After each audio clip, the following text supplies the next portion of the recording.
Anto. Thank you for joining Career LinkPod, and we are so happy you are here. So can you walk us through your journey from India to Canada? Yeah, sure, Aayushi. Picture this. You come here packed tightly with your luggages, more tight than your seatbelt in your airline. And until that moment, everything was normal. Like every person who aspires to come to Canada for higher education, the journey is same, right? You find a college, pay the tuition, find a place to stay, then you make the travel. But after landing here, the next 3-4 years, what happened was unique. Now, I have never met anyone who has journeyed the same path that I came through. I started as a project coordinator, but then transformed into teaching for a while, teaching project management. And then now I am a project manager, IT project manager at CIBC at Capital Markets Technology. I have associated with different colleges in Ontario. I started with Seneca for IT project management in the year 2021. And then I took another program at George Brown College. I did information systems business analysis. And then I was into teaching. That's when I got this micro credential from Conestoga College for teaching. And then my latest recent education is OSLT from Humber College. So basically, this journey that I have come across will be unique for me. But then until that, the background, how I reached here, will be common, like with other people who come here for higher studies. For sure, yeah. So why teaching? How did you end up being into teaching? That's an interesting question. Now, before coming to Canada, when I was in my engineering program, I remember taking initiatives in coming out of the student mindset and trying to share what I knew with my fellow students.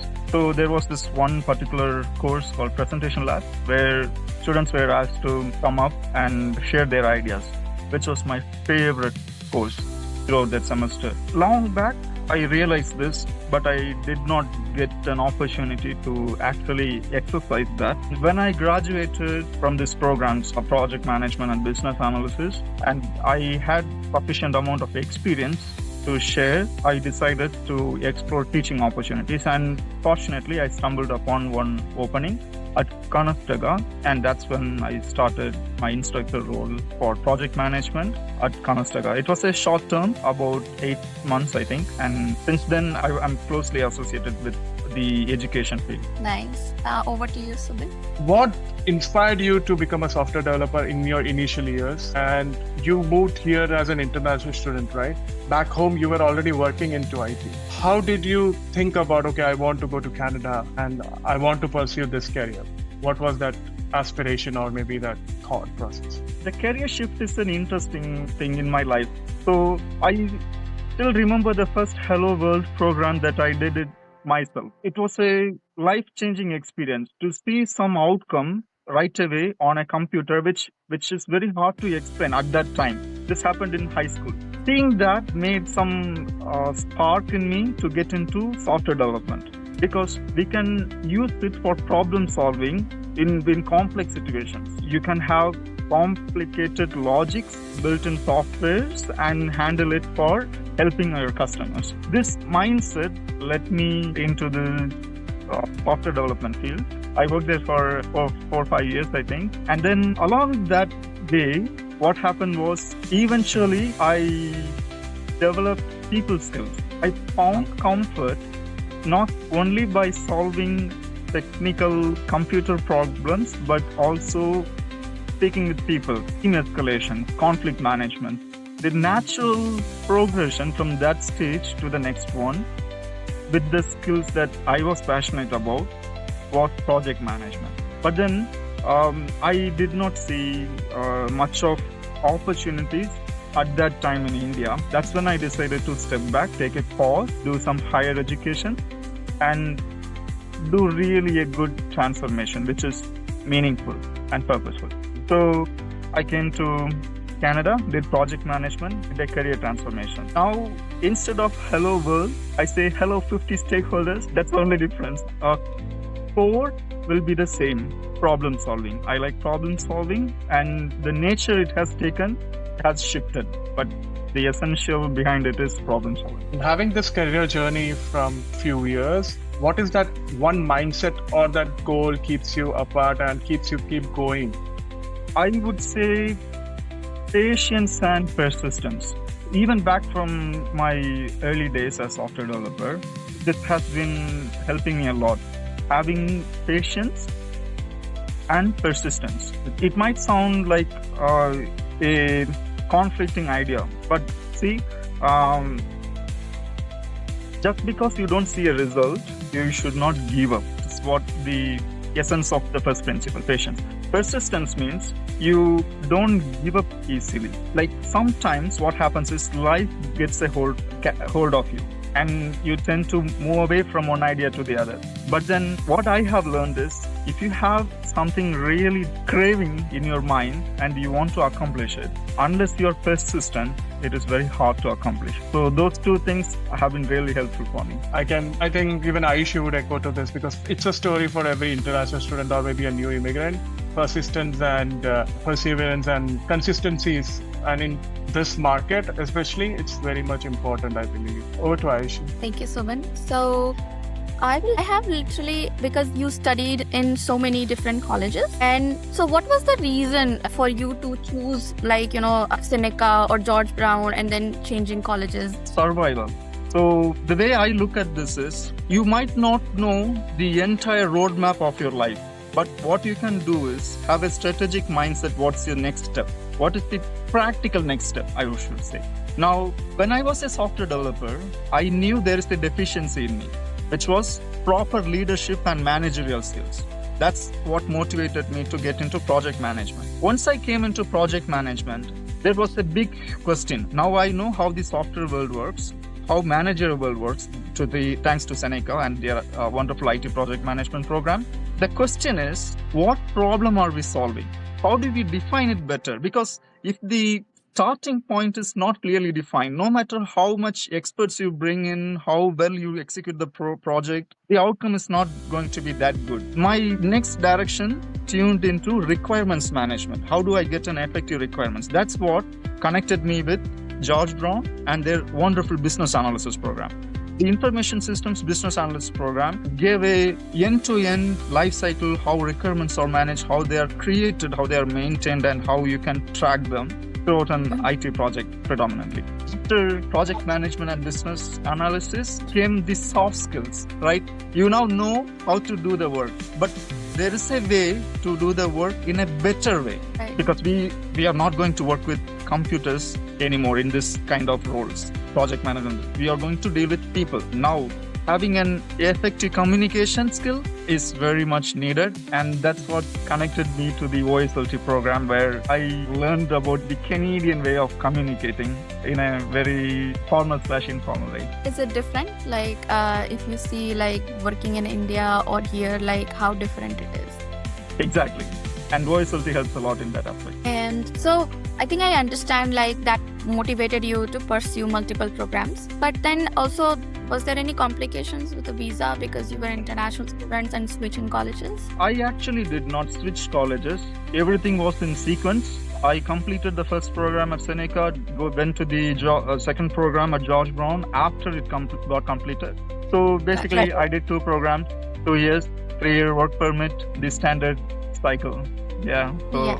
no issues there. Right. And then how did the programs like this help you prepare for the Canadian work environment? I know you just spoke about it, it helped you in preparing in the Canadian. So how did it help you? It exposed me to people with different ideas from different walks of life. Now, what that led to was a ripple effect.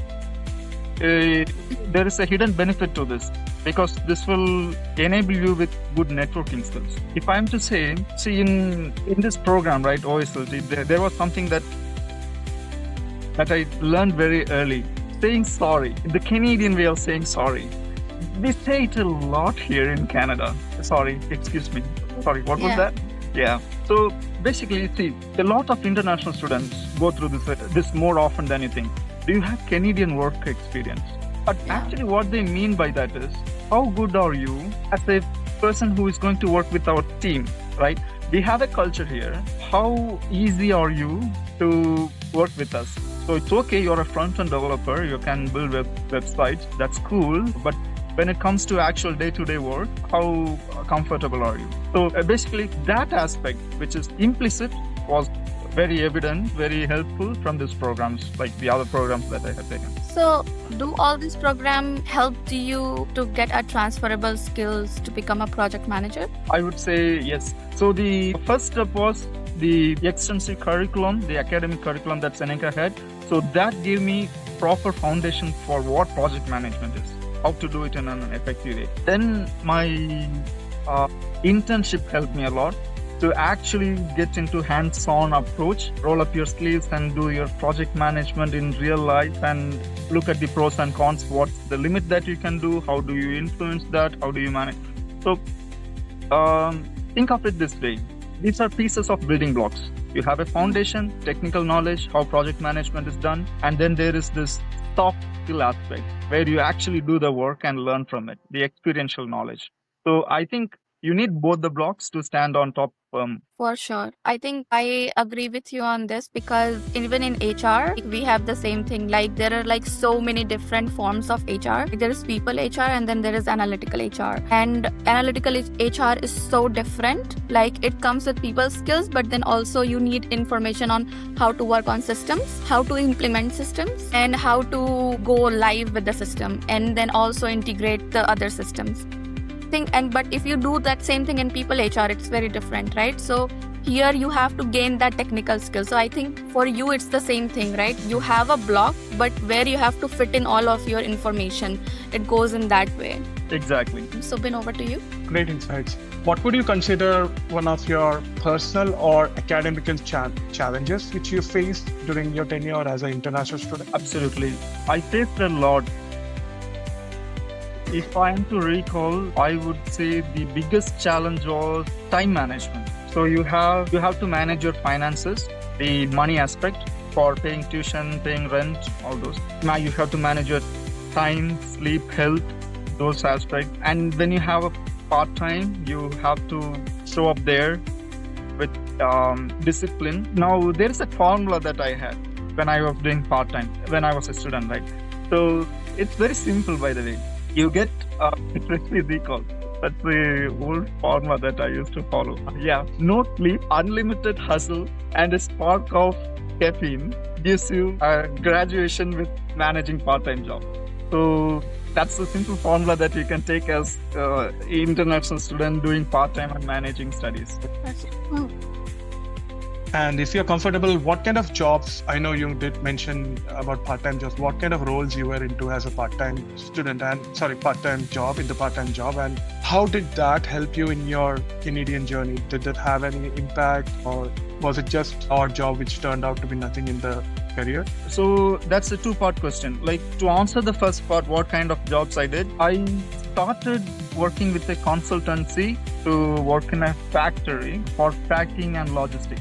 So that was pure human labor. Yeah, labor job. That's how we call it here, like the student community. The labor job. So it's night shift. I go to school in daytime and go to work at night time. And I think if I get 4 hours of sleep, then I have accomplished a good day that time. So this didn't continue for long. I was lucky to get a part-time at Nespresso. The Nespresso boutique at Square One, Mississauga, gave me an opportunity to be a part-time coffee specialist there. I was a coffee specialist for a year doing part-time. But see, there is something that you can learn at any job. That's something that I hold very dear. You can learn something out of anything that you do. The experience, to answer the second part, how it has transitioned me, I would say it definitely has transitioned me to who I am today. My experience at Nespresso as a coffee specialist taught me patience. You won't believe it, you very often will get a customer saying, why is my coffee too hot? Well, you made it, right? So you have to hold your patience and deal with them with a smile on your face. That I can see now, that patience that I had back then, 3 years back then, now I get 15 to 20 emails saying, my report is missing. From 15 people, I will get emails, my report is missing on a fine day. What's happening?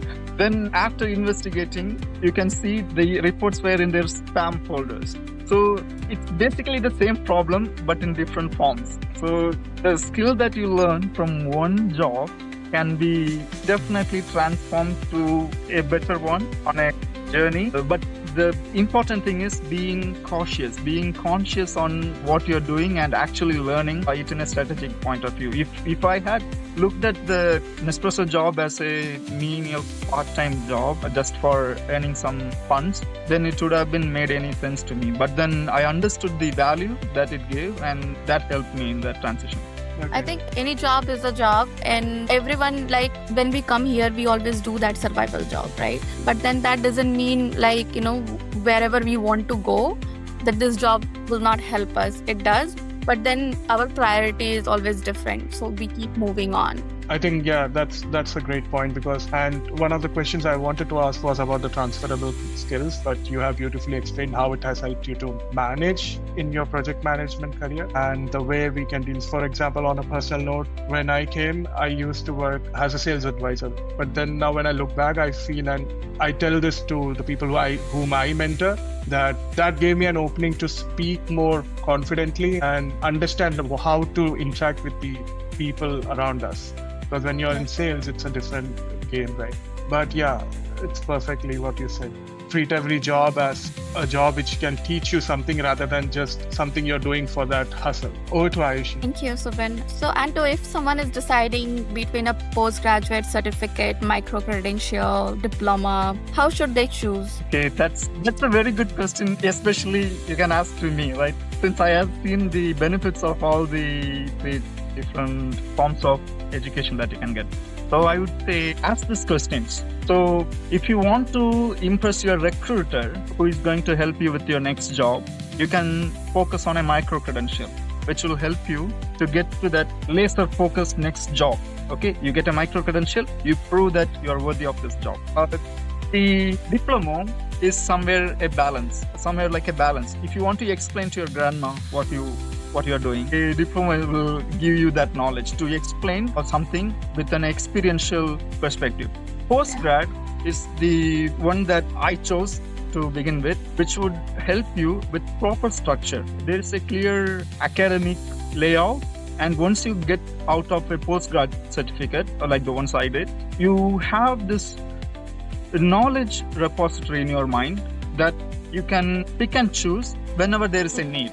You might not know how you're going to use it right away, but then it's a shelf with a lot of skills and techniques that you can pick and choose and put it into work anytime you want. So it's more of a long-term commitment, I would say. If you have sufficient time, you can invest that in postgrad certificate. And can you tell our viewers, like, how much time it takes for you to complete a micro-credential, diploma, or a postgrad, and how fast you can do it if you go for like a fast-track course?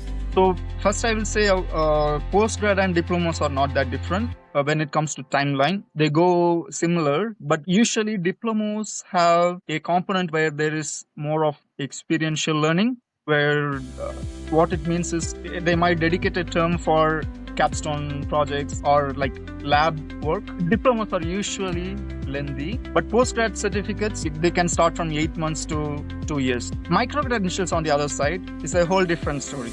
You can complete a micro-credential in 2 weeks or 2 months, depending upon the nature of the course you take. But then at the end of a micro-credential, what you get is specific in-scope skills targeted for a particular job. This will say, okay, listen, I'm equipped to handle this job. I'm worthy of that. Yeah. That kind of less time investment, but more impact. Okay. And so how did you land your first internship in Canada? Was it through school or networking or some other way? A bit of both, I would say. I got my internship when I was studying business analysis at George Brown. We had a mandatory co-op term there. That's a wonderful program. I studied for 3 terms, and the 3rd term was this internship term. Work integrated learning was also another component to that. Now, why I say there's a bit of both, both the elements, both networking and schools help, because I did networking like my rent depended upon it, because it literally did. I had to come out and speak to people to get to know how things are getting done behind the screens. That's when I learned about value creation, because most of the times what happens is people, like, this is a mindset, especially for students who come from India, where we put the accomplishments at the front. When we put the accomplishments to the front, it becomes easy to get carried away. So, hey, I'm entitled to this because I did this, I did that, and give me the job. Yeah. At the end, what comes out of it is, where is your job, right? So that transition happened because of networking. What networking did was expose the truth. The truth was, what value do you bring? You have your accomplishments, that's well and good, but how is it helping you solve my problems? That is where that bridge connects. That's how value is created. Now, once I understood that, the interviews that I attended through school for the internship became very manageable, right? I knew my worth. I knew my experience is going to help you in such and such ways. And from there, it wasn't that hard. So cracking that mechanics would be the toughest part. But once you do that, you can secure any interviews, I think. Yesterday, I was talking to one of my friends, and the best line she said that, Aayushi, we are prepared for job. We are not interview prepared. Like, we don't know what to do in interviews, but we know how to do that job. And that's where the selling point is, right? Because you have to sell in an interview, because that is where the challenge is. And I was like, that's so true. And that all comes, and how do you think that all comes from? Like, to crack that interview, to use the right words in an interview. I think it mostly comes from networking and doing all this podcast and listening to people. How about you? That's true. You're exactly where I am. Like, you're thinking exactly from the same point where I'm thinking from. Yeah. So the more people you meet, the more perspectives you gain. So this was also one of the reasons why I started volunteering. Now, aside from contributing to the community, I get to work with people from different stages in their life. So it opens up a different mindset, right? You never know who is going to sit in front of you during an interview. But then if you can connect with them in some way, that is going to increase your probability of ensuring trust that you are the right person for this job. So I value networking a lot, and there are different ways to do networking, and one short way is through doing volunteering. And so how did your experience with internship shift your confidence or influence your career path? In my early days, I started asking a lot of questions. It was an acquired skill. It just not only ensures that you understand things better. The acquired skill, what I mean by that is, in business analysis, they teach you how to ask good questions, right? Because that's the essential skill for any business analyst. But the fun fact is, your team knows that you are not falling asleep, and they will be staying awake too when you ask questions in between. So that's the fun part of it. But then you have to ask smart questions as well, because it's a delicate line where if you don't ask smart questions, you might be taken for granted. Asking questions is what I did in this sort of my internship in my career, which has transformed me, which has helped me a lot. Along the way, it's an art. The way you can refine it is to make it smarter. What is the smart question that can help me as well as my team to get to know the real essence of this subject that we're talking about? So I have a question on because we have been taught from the beginning, or no question is a bad question, right? You should always ask question. So does that work in the business analyst world? I agree with that. No question is a stupid question. How do I put this? In business analyst world, what happens is you gain your reputation by asking smart questions.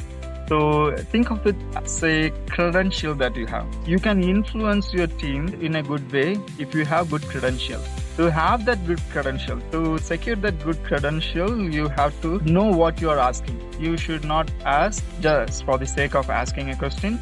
But then if you can really relate to the problem and ask the right question that can help you and your team solve problems, then I think that teams as a smart question. Thank you. Over to you, Subin. One of the points I wanted to add is we were talking about the accomplishments to be showing in the interview. That's what I have seen recently in the trends also, where all the career coaches or maybe the resume experts, they say, show your accomplishments on your resume or maybe the cover letter rather than your responsibilities. So that's where they say quantify it. Even if you have worked the odd job, try to show how you made that impact, or maybe a course you did, how did you impact in that program.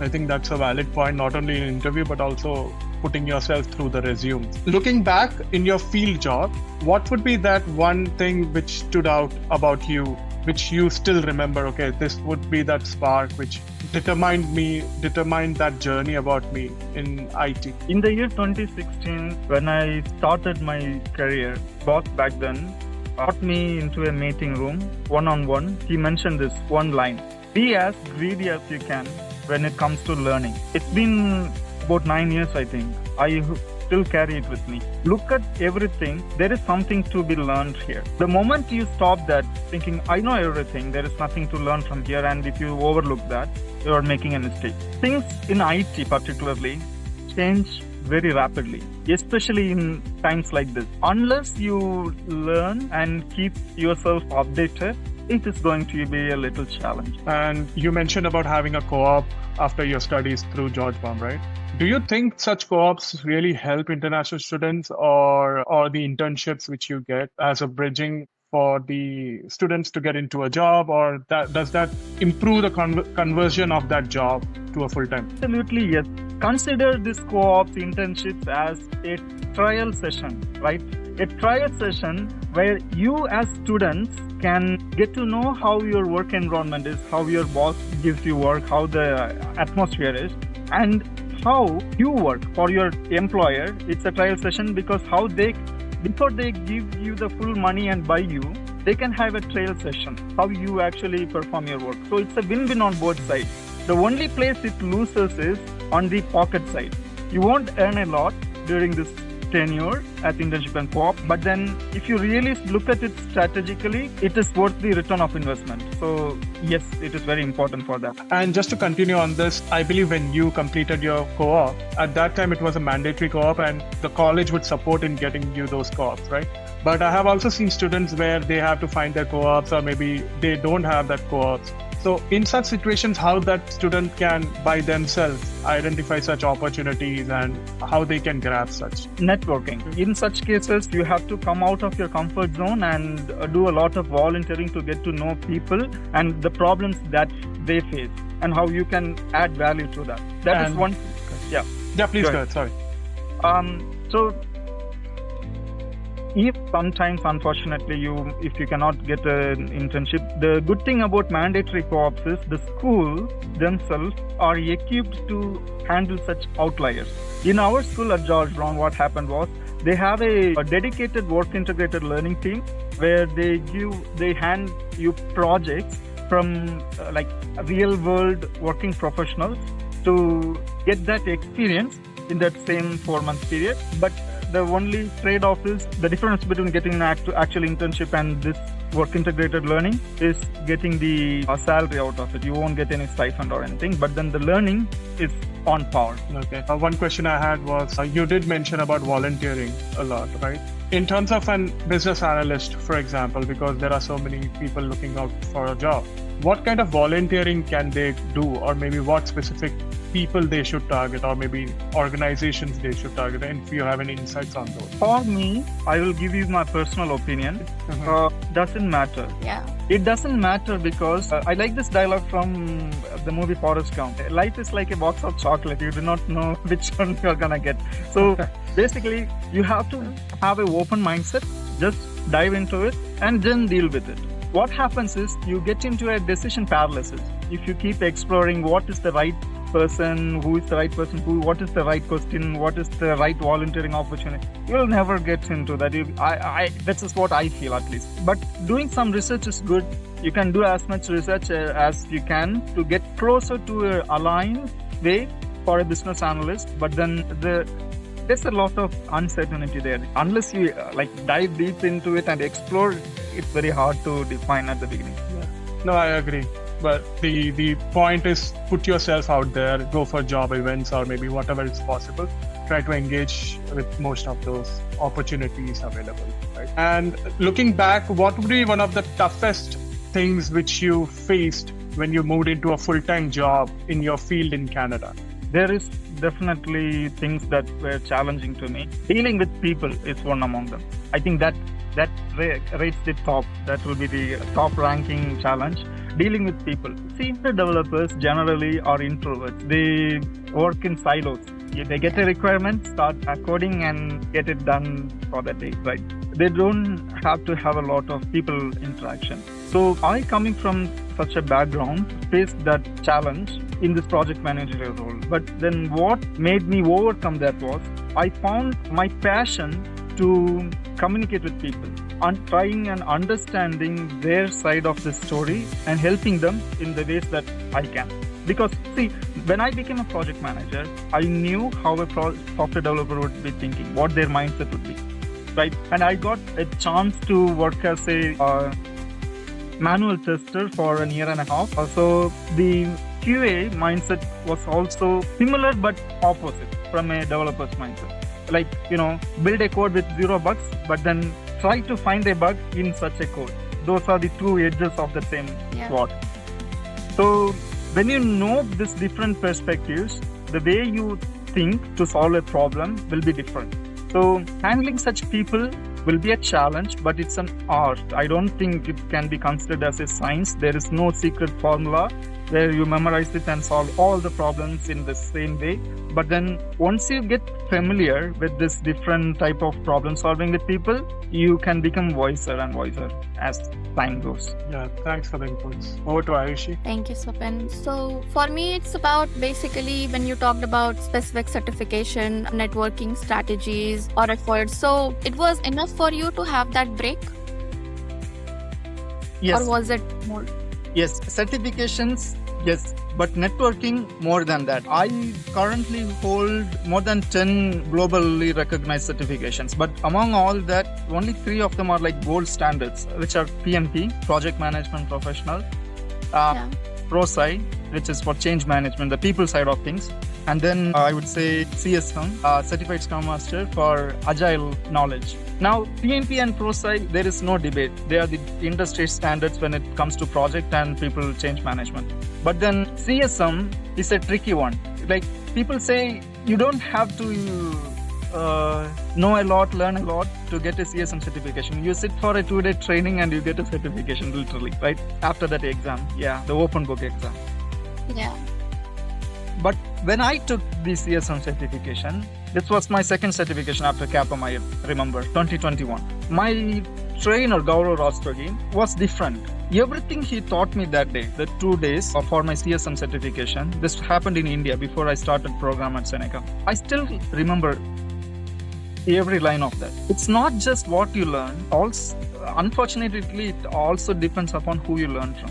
So if you learn from the right person, it can transform your life. You won't forget it no matter what. More than learning, it enables you to experiment with it. When my trainer, for example, just didn't explain about team velocity, walked us through that. So the 2 days program, there will be sprint goal. He would see a retrospective like in 3 hours.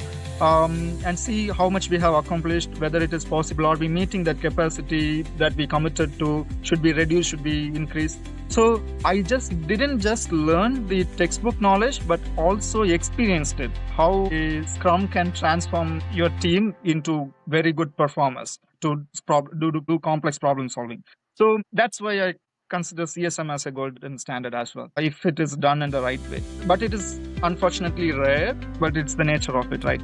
There is a lot of trainers and you have to find the right ones. But more than the certifications, networking will help because, see, as I said earlier, having the certifications is one thing, but then proving that you can add value because of the certifications is a whole different thing. That is where your communication skill and dealing with people will help you bridge that gap, I believe. Like certifications will give you the power, but then to accomplish it, you need networking skills, soft skills. Exactly. And that's when you meet people in networking session, you talk to them, and that's how they come to know like how you are as a person, right? That makes a huge difference. It creates trust, which is like highly underrated when you learn when you're in school. Yes. And so you talked about Prosci. So people know about PMP. Like I have known like everyone, because if anyone has like a journey transition towards project management, they all know about PMP. But can you shed some lights on what Prosci is? There are a group of people in huge enterprises who deal dedicatedly on change management. What is change management? Any change, right? If you have to enable it throughout an organization, a huge organization, it is not easy. Change is hard, everyone knows that. But how do you do that? So there is this organization that has investigated thousands and thousands of business cases and how change has been historically conducted, and they have given a structure. These are certain principles. If you follow them, the change initiative that you are undergoing has a better chance of becoming successful. They have two components, a project side of things and the people side of things, according to Prosci. The project side of things, we all know how you control scope, schedule and cost. But then people side of things is most primarily focused on getting a buy-in from the people who are actually going through that change. See, this is something project managers overlook. They think if I execute a project successfully, deliver it, that's success. But success doesn't stop there. The product that you launch should be usable on a long term. That's the real success. That's what change management focuses on. Whether this transition from what is in build to go live, are people going to come back again and again to use this product? How is it going to influence their lives? Are they feeling comfortable using this product? Those aspects of people side, Prosci helps you.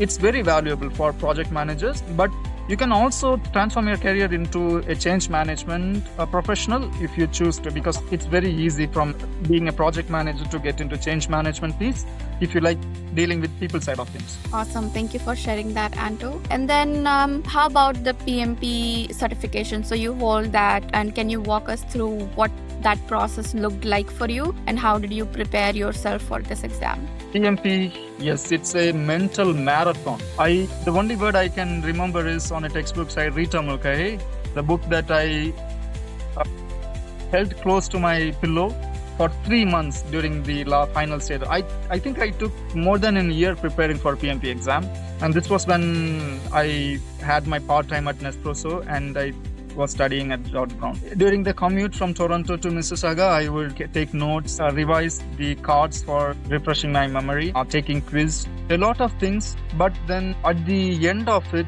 you really feel like winning the Olympics. I still remember the day when I took the exam at North York. I came out and there was this lady at the reception, and when she handed out the results passed, I just took my hands and celebrated. She got panicked. Oh, what happened? Okay, celebrate. Celebration is definitely needed.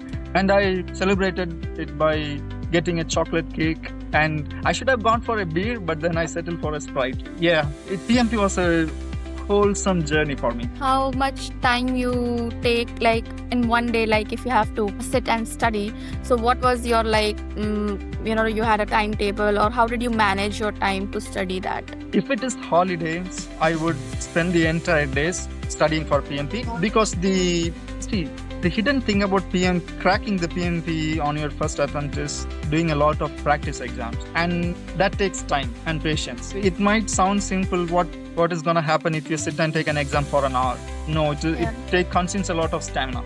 So I would schedule it for holidays, the exam part. But then on other days where there is school and part-time, I would take a handbook with me with the essential notes for revision and memorization. So when you reproduce the content that you study from your memory and write it down again and again, it becomes very stronger in your mind. And there is something else to this. Why do I do that? Why do I do this? Because PMP is a tricky exam where they won't ask you anything from the book that you studied. So they're going to twist the question to collect the essence of that knowledge and put it into real world scenarios. So unless you are familiar with the knowledge that the book provides, Pinball Guide provides in your fingertips, it's very hard to relate that to the question that they ask. So even after doing all this, my exam was very challenging. There were situations where multiple options look correct, but then we all know that, and we have to take the best related correct answer, the top answer on that. And I was sitting at the edge of my seat and sweating a lot, but fortunately I cleared it the first attempt with all 3 categories above target. So that's a good thing. That's nice. That's amazing. So what courses? So you said like you did a lot of practice tests, right? Yeah. Where can any students can get like a practice test, and where did you find like those important aspect of practice test, like any online or offline, whatever it was? There are 2 courses out of Udemy which are very affordable. A course by Joseph Phillips, who is very, very experienced, and another course by Andrew Ramdale. Both are there in Udemy. These courses come with inbuilt practice sessions. Like they have quizzes, short quizzes at the end of each chapter, and a actual full-length practice exam at the closure. And So that's a good thing. But then to go one step above, you can actually purchase practice exams from elsewhere and do exams to give you that extra confidence that you need, which is very much essential. You mean like an offline paper set, right? Yeah. Like, and prepare, like do it like by pen and paper. Correct. I took a printout. During my commute, I would take the answers, and whenever you find time, especially when you are like when it is like a busy atmosphere where people can distract you easily. Take TTC for example, and if you can concentrate and come up with the answers, that's the real challenge. When it comes to a stay calm environment, it comes easily to you. That's true. Yeah, 100%. Because you have prepared for the worst. Yeah, that's true. I live in BC, so every time I'm in transit, I always look outside because we're full of mountains. Yeah, I'm vulnerable to that too. But when you're having the $600 exam coming up in 2 weeks, you see that's that true. pressure. Yeah. Over to you, Subin. Thank you, Aayushi. And just to understand, were there any prerequisites for your PMP? For our viewers, do you need to have some experience or maybe some kind of education prior you can apply or maybe become eligible for PMP? Yeah, there is a experience requirement for taking PMP. I think it is 2.5 or 3.5 years of project management experience. But it is not just the requirement, Subin. It is more than that. See, if you're not experienced, I would say go for a CSM or CAPM certification, Certified Associate in Project Management. PMP is particularly for people who are experienced. Why I'm telling you that is, you're not getting a $600 certificate to hang it in your wall. It is not going to add any value to the wall.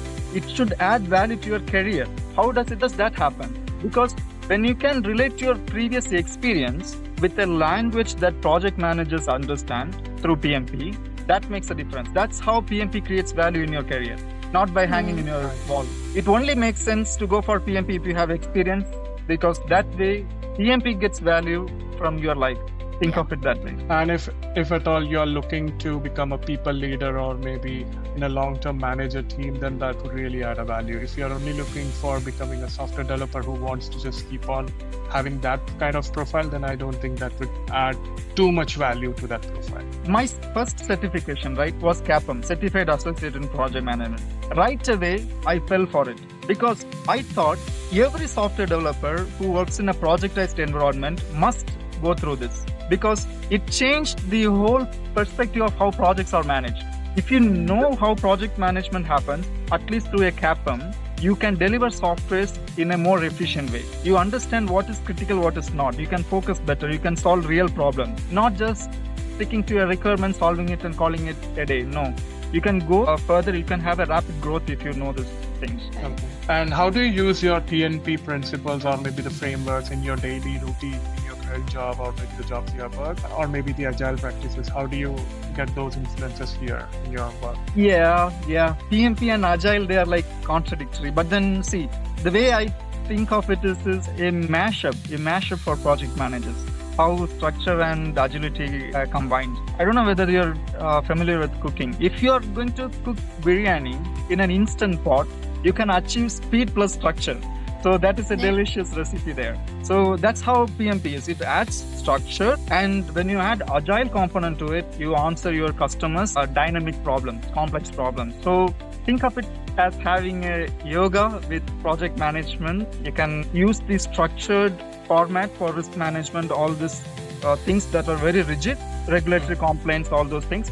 But then when it comes to delivery, actual project delivery, you can use aspects of agile so that you don't have to wait for the whole level of in detailed planning before the work can begin.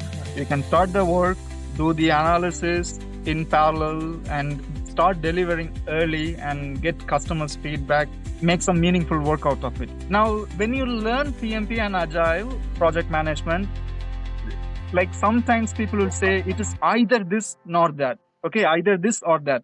But in real world, it is different. You need a blend of both. That's where real magic happens. Yes, they both should go hand in hand. And I think our industry is going towards a approach where there is huge scope for hybrid project management, which is a mix of both. One question which came to my mind is I have seen PNP for engineers, the mechanical engineers or maybe electrical engineers, those people. And I have seen it for IT people like you and the architecture people.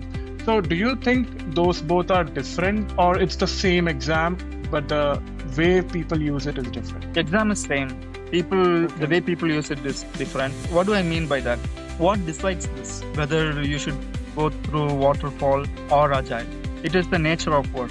If you're building a house, it is not wise to follow Agile, because if you build your first floor, go to the second floor and decide to demolish the first floor in an Agile fashion, your pocket will get empty, like with a huge dent. So in that cases, without having a proper plan signed off, you should not enter the floor, right? Enter the field. But in complex situations where you do not know what you're gonna get, if it is particularly like predominantly software related work where you cannot see the thing unless there's an outcome. So the faster you get some kind of outcome enables you to give valuable feedback. This is what I want. This is something I do not want. The earlier you get these key decisions, the better it is. So Agile helps you. If you wait for this decision in Waterfall method, 8 months later, your market would have gone somewhere else and your priorities would have changed, and this product that you're building might become useless. All this money that you have spent might go into drain. So what decides it again is the nature of the project. If you really understand what problem you're trying to solve, you can choose which approach will be more suitable for this aspect. I can give you an example. There was a time when I had a project where the requirements were not known. There was a deadline, but we do not know what is the iterations look like, what are the first set of delivery second. So what we did was, instead of taking Scrum, which is the industry standard for Agile, we utilized Kanban, where we did not have 2 weeks period. As soon as the requirements came up, there were user stories and people started working on it independently. So everything on its own track, requirements, development, testing, deployments, everything on its own life cycle. Okay, that's great. In this world of AI is really going too fast and influencing or maybe impacting many tech people, or many things are happening. How does that change the way you are doing your job, or maybe these project managers, or maybe tech? I'm talking about on a leadership level and a project manager level. How does AI influence or maybe help you evolve? What are the influences? Where I work at CIBC, we just had a revolutionary breakthrough of implementing CAI, CIBC AI, CAI. I was fortunate to be the lucky 100-ish people to be selected for the pilot program. I got familiar with CAI at a very early stage. Now they have published it for the whole 10,000 plus employees. It's helping project managers solve their everyday problems, whether it be summarizing an email, sending meeting minutes, drafting professional emails to executives. It can solve a lot of problems. Think of it this way. For project managers, there will be a question. Do they have to know the technology aspect? Do they have to know the business aspect? If yes, then to what level? These answers, AI can help you. You can work on the delivery instead then, right? Yeah, but the answer is yes. There is real scope for AI in project management. There is no denying that. To what level is the question? Just because AI gives you a good answer, you should not share it with your executives right away. There should be proper review. Like you as a human to human, your customers, you will know better what will be the way you'll get better buy-in. The machine might not know that. That is something that you can work along with AI hand in hand and come up with something that is mutually beneficial. Okay, yeah, makes sense. I understand as a project manager, there are a lot of things to keep track of, maybe the scheduling and meetings and a lot of things, right? So I believe in those areas, it is helping project managers or maybe leaders in simplifying those things. And even if it's drafting an email, nowadays I've seen that we have these co-pilots and stuff, which autos summarize the meetings, which also makes our lives more easy, right? So I suppose those are some of the benefits which AI is helping with. Over to Aayushi, please. I only have question with when it comes to AI, and since you are Anto, you are a project manager. So don't you think there is always like a privacy and security breach? It can happen with like when you are asking some questions with AI, because AI has a tendency of storing the data.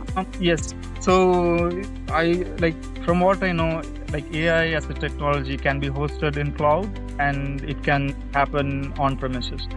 Having said that, privacy is an issue. Cybersecurity is a risk that huge enterprises face in this recent days. There have been a lot of instances where data breach is like very devastating. I tend to connect with cybersecurity professionals in summits often. Privacy is an issue, but there is a way you can navigate it by being conscious what kind of information you feed. So you might not need to fill in the entire customer details to come up to get what you need from AI.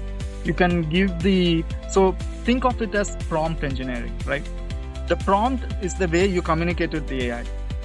The prompt doesn't necessarily need to contain the confidential details. So if you can educate yourself to a level where you can decide what level of information I need to share with AI to get the desired benefit out of it. I think that would reduce the impact to a level.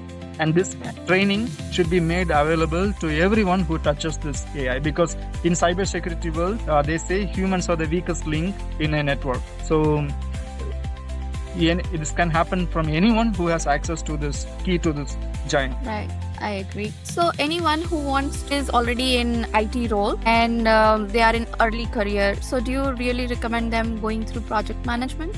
Project management is a evergreen field. Not just career-wise, it has transformed me on my personal life also. It's a Saturday today. If I want to plan something for tomorrow, I would clearly know, like in my head, what I should do, what are the steps I need, who I should ask what kind of questions, and when I should be ready. These are things that will equip you in any stage of your life. Project management is a profession. You can serve your community irrespective of the nature of project that you are undertaking. It is definitely a good field to choose if you are having that passion to solve problems. And along the way, if you can work with people, it will enhance the probability of your success there. So don't overthink whether AI is coming, whether some other technology might fill this gap, project managers might get extinct. No, we solve problems. Like it is a very niche skill set. So I think a lot of project managers are needed in this near future. You can look at PMI reports and there are stats there. So my advice would be, please go for it.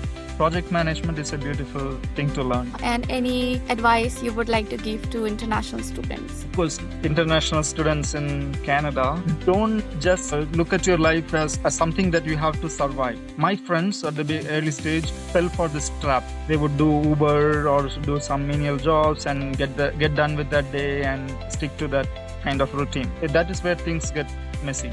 Don't look at it as a means for survival. Focus on thriving. Like, try to recall the dreams that you had when you actually thought of coming to Canada. That will be your motivator. That will be your wind beneath your wings to push you higher. Ask a lot of questions. Yeah, don't think whether they're stupid questions or irrelevant. Ask a lot of questions. Strive for the best. Don't settle for what is ordinary. And don't forget to get your winter boots before winter. For sure. Thank you so much, Anto. Thank you for sharing all of your insights. It was a great learning curve for me as well. I am someone who is also likes to explore the other parts of change management. So it was a learning curve for me as well. So thank you for that. Yeah, I agree, because one of the things I have seen is usually I've seen people taking Prosci certifications are in HR or maybe organizational development.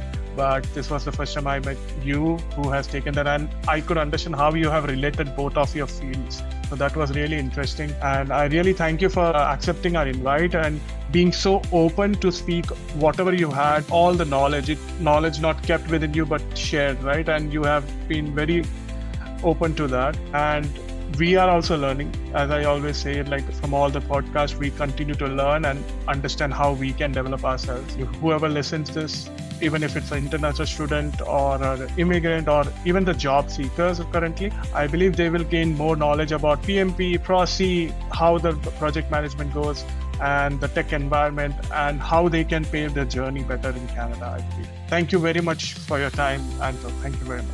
You're welcome. It's been a pleasure attending this wonderful knowledge sharing event. And you guys are doing a wonderful work because you're contributing to this community for a better change. And I am proud to be part of it. And all the best for your future efforts. Thank you so much. Thank you, Anto.